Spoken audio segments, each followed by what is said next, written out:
ನಮಸ್ಕಾರ ಎಲ್ಲರಿಗೂ ಚಕ್ರವರ್ತಿ ಯೂಟ್ಯೂಬ್ ಚಾನೆಲ್ಗೆ ಸ್ವಾಗತ ಮತ್ತು ಸುಸ್ವಾಗತ. ಧರ್ಮಸ್ಥಳವನ್ನು ಹೀಯಾಳಿಸದೆ ಹಿಂದೂ ಧರ್ಮವನ್ನು ತಮ್ಮ ಅಂತರಾಳದಲ್ಲಿ ಇಟ್ಟುಕೊಂಡು ಪೂಜಿಸ್ತಕ್ಕಂಥ ಸೌಜನ್ಯಪರ ಹೋರಾಟಗಾರರಿಗೆ ಚಕ್ರವರ್ತಿ ಮಾಡ್ತಕ್ಕಂಥ ನಮಸ್ಕಾರಗಳು. ಮಿಸ್ಟರ್ ವಿಜೇಂದ್ರ ರಾಜ್ಯದ BJP ರಾಜ್ಯಾಧ್ಯಕ್ಷರು ಮಿಸ್ಟರ್ ವಿಜೇಂದ್ರ ಅವರು ಆ್ಯಂಡ್ ಟೀಮ್ ಎಲ್ಲರೂ ಕೂಡ ಧರ್ಮಸ್ಥಳಕ್ಕೆ ಹೋಗಿದ್ದರು. ಅದಕ್ಕಿಂತ ಮುಂಚೆ ಸ್ವಲ್ಪ ಹಿಂದ್ಗಡೆ ಬಂದಾಗ ಸದನದಲ್ಲಿ ಕೂತ್ಕೊಂಡ ನಾನು ಇದನ್ನು ಯಾಕೆ ಹೇಳಕ್ಕೆ ಹೊಂಟಿದ್ದೇನಪ್ಪ ಅಂದರೆ, ಇಷ್ಟೊಂದು ಕಚಡ ರಾಜಕಾರಣವನ್ನು ನಾನು ಎಲ್ಲೂ ನೋಡೇ ಇಲ್ಲ. ಇಷ್ಟು ಕಚಡ ರಾಜಕಾರಣವನ್ನು ಮಾಡ್ತಾರೆ ಅನ್ನೋದು ನನಗೆ ಗೊತ್ತೇ ಇಲ್ಲ. ಇದು ಯಾಕಪ್ಪ ಅಂದರೆ ಧರ್ಮದ ವಿಚಾರವನ್ನು ಇಟ್ಟುಕೊಂಡು ಒಂದು ಕುರ್ಚಿಗಾಗಿ ಅಥವಾ ಯಾವುದೇ ಒಬ್ಬ ವ್ಯಕ್ತಿಯನ್ನು, ಒಂದು ಕುಟುಂಬವನ್ನು ಉಳಿಸೋದಕ್ಕೆ ಬಡ ಹೆಣ್ಣು ಮಕ್ಕಳಿಗೆ ಅನ್ಯಾಯವನ್ನು ಇಷ್ಟರ ಮಟ್ಟಿಗೆ ಮಾಡ್ತಾರೆ ಅನ್ನೋದನ್ನು ಇಡೀ ಕರ್ನಾಟಕ ಜನತೆ ಈ ವಿಡಿಯೋವನ್ನು ನೋಡಬೇಕು. ಒಬ್ಬ ಸಾಮಾನ್ಯ ವ್ಯಕ್ತಿ, ನಾನು ಯಾವುದು AI ಬಳಸ್ತಾ ಇಲ್ಲ ಅಥವಾ ಯಾವುದೊಂದು HD ವಿಡಿಯೋ ಮಾಡ್ತಾ ಇಲ್ಲ, ಯಾವುದೂ ಇಲ್ಲ. ಈ ನನ್ನ ಕೂಗು ಪ್ರತಿಯೊಬ್ಬ ಕರ್ನಾಟಕ ಜನತೆಯದಾಗಿರಬೇಕು ಮತ್ತು ವಿಚಾರಗಳು ಅದೇ ರೀತಿಯಾಗಿರಬೇಕು ಅಂತಕ್ಕಂಥ ವಿಚಾರ ಅಷ್ಟೇ ನಂದು. ಇಲ್ಲಿ ಯಾವುದೇ ಕೂಡ ನನ್ನ ಹಿಂದೂ ಧರ್ಮದ ಬಗ್ಗೆ ಮಾತಾಡೋದಕ್ಕೆ ಬಂದಿರತಕ್ಕಂಥ ಸಮೀರ್ ಅಲ್ಲ, ಅವನಂತ ಸಾವಿರ ಲಕ್ಷಾಂತರ ಸಮೀರ್ ಬಂದರೂ ಯಾವನೂ ಬಿಡಂಗಿಲ್ಲ. ಅಥವಾ ಮಟ್ಟನವರು ಸರಿ ಇರಲಿ ಅಥವಾ ಗಿರೀಶ್ ಸರಿ ಇರಲಿ, ಯಾರೇ ಇರಲಿ, ನನ್ನ ಧರ್ಮ ನನ್ನ ಮಂಜುನಾಥನ ವಿಷಯಕ್ಕೆ ಬಂದರೆ ಯಾರನ್ನೂ ಕೂಡ ನಾವು ಬಿಡೋದಿಲ್ಲ. ಹಾಗಂತ ತಿಳ್ಕೊಂಡು ಮಟ್ಟನವರು ಸರಾಗಿರ್ಬೋದು, ಗಿರೀಶ್ ಸರಾಗಿರ್ಬೋದು, ಇವ್ರು ಯಾರೂ ಕೂಡ ಧರ್ಮದ ಬಗ್ಗೆ ಯಾವತ್ತೂ ಕೂಡ ಅವಹೇಳನಕಾರಿಯಾಗಿರ್ತಕ್ಕಂಥ ಮಾತುಗಳನ್ನು ಆಡಿಲ್ಲ. ಇಲ್ಲಿ ಧರ್ಮನೂ ಬರೋದಿಲ್ಲ, ಇಲ್ಲಿ ಮಂಜುನಾಥ ಸ್ವಾಮಿನೂ ಕೂಡ ಬರೋದಿಲ್ಲ, ಅನ್ನಪ್ಪ ಸ್ವಾಮಿನೂ ಕೂಡ ಬರೋದಿಲ್ಲ. ಇಲ್ಲಿ ಬರೋದು ಸೌಜನ್ಯಳಿಗೆ ನ್ಯಾಯ ಸಿಗಬೇಕು ಅಂತಕ್ಕಂಥದ್ದು. ಆದರೆ ಈ ಕಚಡ ರಾಜಕಾರಣಿಗಳು ಸದನದಲ್ಲಿ ಕೂತ್ಕೊಂಡು ಏನು ಹೇಳ್ತಾರಪ್ಪ ಅಂದ್ರೆ, ನಾವು ಧರ್ಮಸ್ಥಳಕ್ಕೆ ಹೋಗ್ತಾ ಇದ್ದೀವಿ, 200 ಕಾರ್ ತೊಗೊಂಡು ಹೊಂಟಿದ್ದೀವಿ, 500 ಕಾರ್ ತೊಗೊಂಡು ಹೊಂಟಿದ್ದೀವಿ, ನಾವು ಧರ್ಮಸ್ಥಳಕ್ಕೆ ಹೋಗ್ತಾ ಇದ್ದೀವಿ, ಹೋಗ್ರಪ್ಪ ನಿಮ್ಗೆ ಯಾರು ಬೇಡಂದ್ರು. ಆದ್ರೆ ಸದನದಲ್ಲಿ ಕೂತ್ಕೊಂಡು ಹೇಳ್ತೀರಿ ಮಂಜುನಾಥ ಸ್ವಾಮಿ ಹತ್ರ ಹೋಗಿ ನಾವು ಕೇಳಿಕೊಂಡು ಯಾರು ತಪ್ಪಿತಸ್ಥರದಾರಲ್ಲ ಅವರಿಗೆ ಶಿಕ್ಷೆ ಕೊಡ್ರಿ ಅಂತಂದು ಕೇಳ್ಕೊಂಡು ಬರ್ತೀವಿ ಅಂತ ಹೇಳ್ತೀರಲ್ಲ ನೀವು. ಆದರೆ ನೀವು ಧರ್ಮಸ್ಥಳಕ್ಕೆ ಹೋದಾಗ ನೀವು ಮಾಡಿದ್ದೇ ಬೇರೆ. ಅಲ್ಲಿ ನಿಮಗೆ ಮಂಜುನಾಥನ ಮೇಲೆ ಭಕ್ತಿ ಇಲ್ಲ, ಧರ್ಮಸ್ಥಳದ ಅನ್ನಪ್ಪ ಸ್ವಾಮಿಯ ಮೇಲೆ ನಿಮಗೆ ಭಕ್ತಿ ಇಲ್ಲ, ನಿಮಗೆ ಹಿಂದೂ ಧರ್ಮದ ಬಗ್ಗೆ ಕಾಳಜಿನೂ ಇಲ್ಲ, ಹಿಂದೂ ಧರ್ಮದ ಬಗ್ಗೆ ಪ್ರೀತಿನೂ ಇಲ್ಲ, ಅದರ ಮೇಲೆ ಭಕ್ತಿನೂ ಇಲ್ಲ, ನಿಮಗೆ ಭಯನೂ ಇಲ್ಲ. ನಿಮಗೆ ಬೇಕಾಗಿರುವುದು ಕೇವಲ ಒಬ್ಬ ವ್ಯಕ್ತಿ. ಆ ವ್ಯಕ್ತಿ ಹತ್ರ ಹೋಗಿ ಶಾಲ್ ಹಾಕಿ ಸನ್ಮಾನ ಮಾಡಿದ್ದು. ಮಿಸ್ಟರ್ ವಿಜೇಂದ್ರ ಅವರವರೇ, ನಿಮ್ಮ ಬಗ್ಗೆ ನಾನು ಯಾವತ್ತೂ ತಪ್ಪು ತಿಳ್ಕೊಳ್ಳಂಗಿಲ್ಲ. ಯಾಕಂದ್ರೆ ನಿಮಗೆ ಈಗಾಗಲೇ ನಿಮ್ಮ ಮಾಜಿ ಮುಖ್ಯಮಂತ್ರಿಗಳಿರ್ತಕ್ಕಂಥ ಯಡಿಯೂರಪ್ಪರವರು ಜೈಲಿಗೆ ಹೋಗಿ ಬಂದು ಮುಖ್ಯಮಂತ್ರಿ ಆಗಿದ್ದಾರೆ. ಅಂದ್ರೆ ನಿಮಗೇನಪ್ಪ ಅಂದ್ರೆ ಜೈಲು, ಕಾನೂನು ಅಂತಕ್ಕಂಥದ್ದು ಎಲ್ಲವೂ ಕೂಡ ನಿಮ್ಮ ಕಿಶೆದಾಗದೆ ಅನ್ನೋದು ನಮ್ಗೆ ಗೊತ್ತದ. ನಿಮ್ಮನ್ನು ಯಾವ ಮುಖ ಇಟ್ಕೊಂಡು ಯಾವ ಮುಖ ಇಟ್ಕೊಂಡು ನಿಮ್ಮನ್ನು ರಾಜ್ಯಾಧ್ಯಕ್ಷ ಮಾಡಿದ್ರು ಅನ್ನೋದು ನಮಗೆ ಗೊತ್ತಿಲ್ಲ.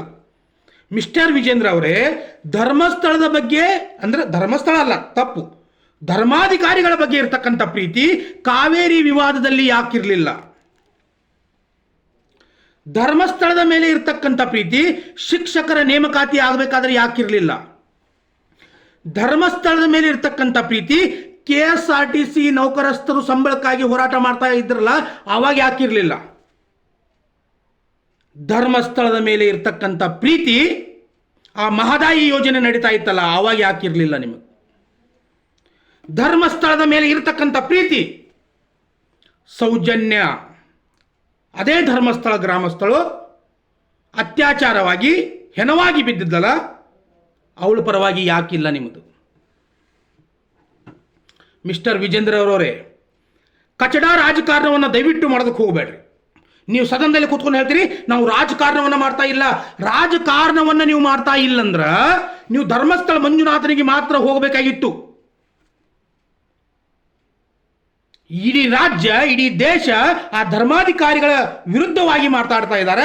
ಅವರಿಗೆ ಹೋಗಿ ನೀವು ಸನ್ಮಾನ ಮಾಡಿ ಬರ್ತೀರಿಪ್ಪ ಅಂದ್ರೆ ಅವರನ್ನ ರಾಜ್ಯಸಭಾ ಮೆಂಬರ್ ಮಾಡಿದ್ದು ಯಾರು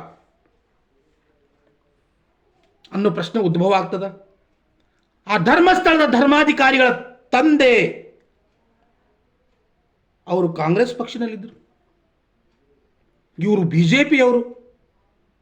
ಹಾಗಾದರೆ ಈ ಕರ್ನಾಟಕದ ಜನತೆ, ಇಡೀ ದೇಶದ ಜನತೆ ಏನು ವಿಚಾರ ಮಾಡ್ತದೆ ಅಂದ್ರೆ, ವಿಜಯೇಂದ್ರ ಆಗಿರ್ಬೋದು, ಸಿ ಟಿ ರವಿ ಆಗಿರ್ಬೋದು, ಆಮೇಲೆ ಇನ್ನುಳಿದ ಏನೇನದಾರಲ್ಲ ಕೆಲವು ವಿಶ್ವನಾಥ್ ಆಗಿರ್ಬೋದು, ಇವರೆಲ್ಲ ಏನದಾರಲ್ಲ, ಇವ್ರದ್ದೆಲ್ಲ ಕಪ್ಪು ಹಣ ನನಗನ್ಸೋ ಮಟ್ಟಿಗೆ ಈ ಏನು ಧರ್ಮಸ್ಥಳ ಸಂಘವನ್ನು ನಡೆಸ್ತಾರಲ್ಲ,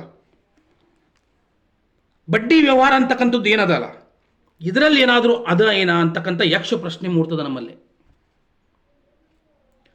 ಎಷ್ಟೋ ಜನರಿಗೆ ಉದ್ಯೋಗವನ್ನು ಕೊಟ್ಟಿರ್ತಕ್ಕಂಥ ದೇವಮಾನವ ಅಂತ ಹೇಳ್ತೀರಿ ನೀವು. ಅವರು ದೇವಮಾನವನೇ ಆಗಿದ್ದರೆ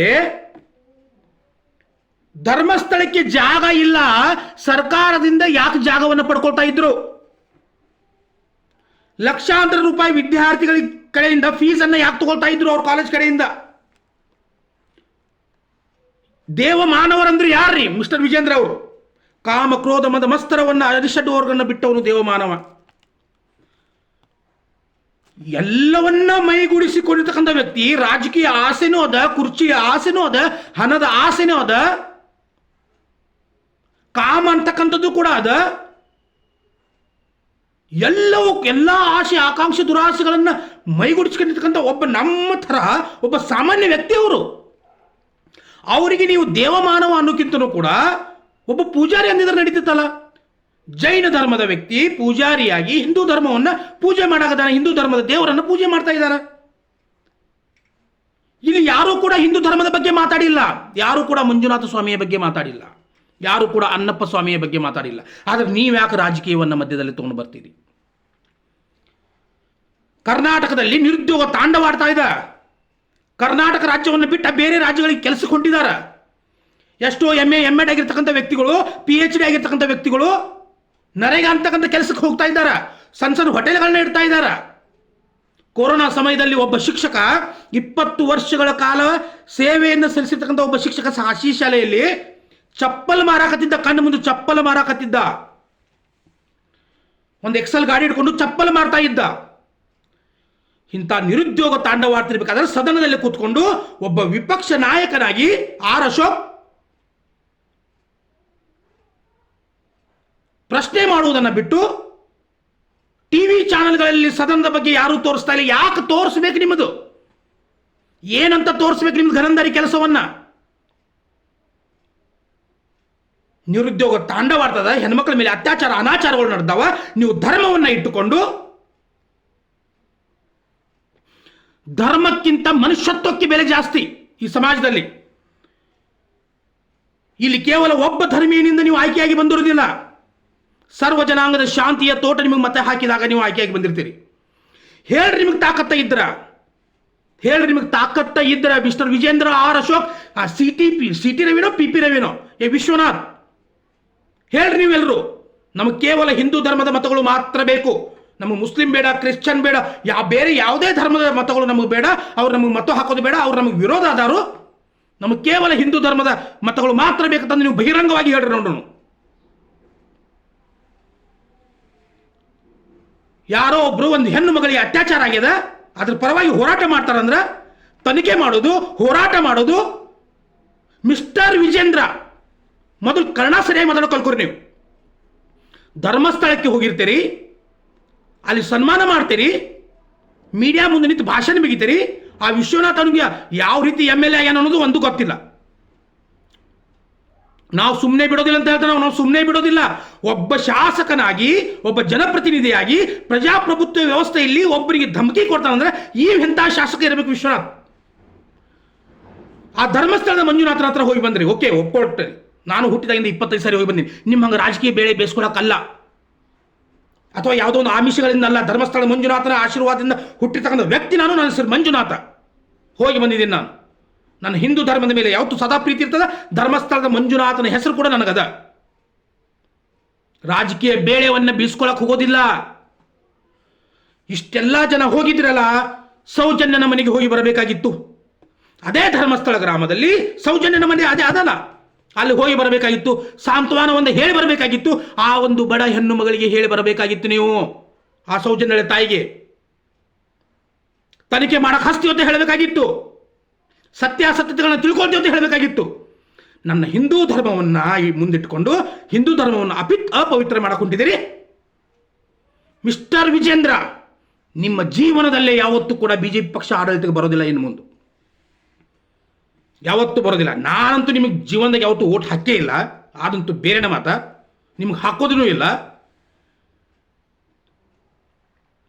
ನಮ್ದೇನೂ ಇದ್ರೂ ಸಾಹುಕಾರ ಹುಲಿಗಳು ನಾವು. ಸತೀಶಣ್ಣ ಜಾರಕಿಹೊಳಿ ವ್ಯಕ್ತಿ ನೋಡ್ತೀವಿ ನಾವು, ಪಕ್ಷ ಧರ್ಮ ಜಾತಿ ನೋ. ಬಡವರಿಗೆ ನ್ಯಾಯವನ್ನು ಕೊಡದೇ ಇರ್ತಕ್ಕಂಥವ್ರು ನೀವು ಆಡಳಿತಕ್ಕೆ ಬಂದರೆ ಅಷ್ಟ, ಬಿಟ್ಟರೆ ಅಷ್ಟ. ಇಡೀ ಕರ್ನಾಟಕ ಜನತೆ ಈ ವಿಡಿಯೋನ ಎಲ್ಲ ಕಡೆ ಶೇರ್ ಮಾಡಬೇಕು. ನಾಳೆ ನಿಮ್ಮ ಮನೆ ಮಗಳು ಹೆಣ್ಣು ಮಕ್ಕಳ ಮೇಲೆ ಅತ್ಯಾಚಾರ ಆಗಿದ್ದಾದ್ರೆ ಯಾವ್ರಿಗೆ ನೀವು ಓಟ್ ಹಾಕಿ ಇವ್ರನ್ನ ತೊಗೊಂಡು ಬರ್ತೀರಲ್ಲ, ನನ್ನ ಧರ್ಮ ತಂದ ಕೇವಲ ಒಂದು ತಿಲಕ ಹಚ್ಕೊಂಡ್ರ ಹಿಂದೂ ಧರ್ಮೀಯದವನು ಆಗೋದಿಲ್ಲ. ಹಿಂದೂ ಧರ್ಮದಲ್ಲಿ ಏನು ಹೇಳಿದಾರ? ಪ್ರೀತಿ, ಮಮತೆ, ವಿಶ್ವಾಸ, ಬಡವರಿಗೆ. ನೀವು ಬಸವಣ್ಣನವರ ವಚನವನ್ನು ಹಾಳು ಮಾಡಿಟ್ಬಿಟ್ರಿ. ಬಸವಣ್ಣನವರು ಹೊಲಸು ತಿನ್ನುವನೇ ಹೊಲೆಯ, ಹೊಲಸು ಉಂಬುವನೇ ಹೊಲೆಯ ಅಂತಂದು ಬಸವಣ್ಣ ಹೇಳಿದ್ದ. ನೀವೇನು ಹೇಳಿದ್ರಿ?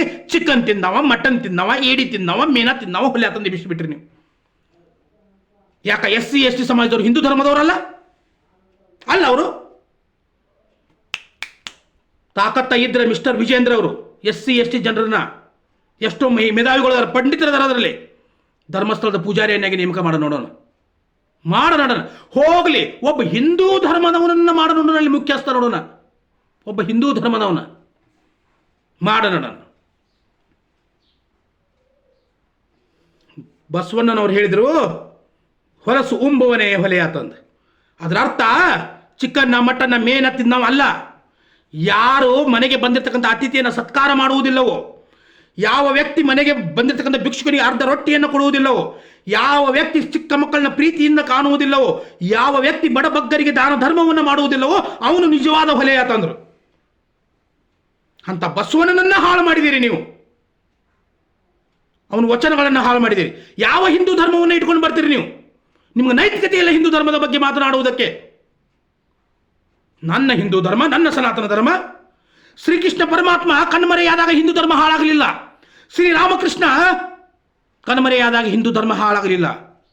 ಭೀಮ, ಧರ್ಮರಾಯರು, ಅರ್ಜುನ, ನಕುಲ, ಸಹದೇವರು ಹಾಳಾದಾಗ, ಕಣ್ಮರೆಯಾದಾಗ ಹಿಂದೂ ಧರ್ಮ ಹಾಳಾಗಲಿಲ್ಲ. ಯಾವ ಒಬ್ಬ ವ್ಯಕ್ತಿ ಅವನ ಮೇಲೆ ಇವತ್ತು ಅಪಪ್ರಚಾರ ಬಂದಿತ್ತು ಅಂದ್ಕೊಳ್ಳಿ, ಸಡನ್ ಆಗಿ ಹಿಂದೂ ಧರ್ಮ ಹಾಳಾಗೋದಕ್ಕೆ ಪ್ರಾರಂಭ ಆಯಿತು. ನಿಮ್ಮ ಪ್ರಕಾರ ಹಿಂದೂ ಧರ್ಮವನ್ನು ಇಟ್ಟುಕೊಂಡು ರಾಜಕೀಯ ಬೇಳೆಯನ್ನು ಬೀಸ್ಕೊಳಕ್ ಬಂದಿದ್ದೀರಲ್ಲ, ನಾವು ಆಡಳಿತಕ್ಕೆ ಬರ್ತೀವಿ, ಕಾಂಗ್ರೆಸ್ದವ್ರು ಹಾಳು ಮಾಡ್ತಾ ಇದ್ದಾರೆ ಅಂತ ಏನು ಹೇಳಕ್ ಬಂದಿದ್ದೀರಲ್ಲ, ಇದು ಯಾವತ್ತೂ ಸಾಧ್ಯ ಇಲ್ಲ. ಕರ್ನಾಟಕದಲ್ಲಿ ಬಿಜೆಪಿ ಯಾವತ್ತಿಗೂ ಕೂಡ ಆಡಳಿತಕ್ಕೆ ಬರಬಾರ್ದು, ಬರೋದಿಲ್ಲ. ಇದು ಇಡೀ ಕರ್ನಾಟಕ ಜನತೆ ತಿಳ್ಕೊಬೇಕು. ಇಲ್ಲ, ನಿಮ್ಮ ಮನೆಯ ಹೆಣ್ಣು ಮಕ್ಕಳಿಗೂ ಕೂಡ ಇದೇ ಪರಿಸ್ಥಿತಿ ಬರ್ತದ. ಅರ್ಥ ಮಾಡ್ಕೊಳ್ರಿ. ಮತ್ತೆ ಬರ್ತೀನಿ.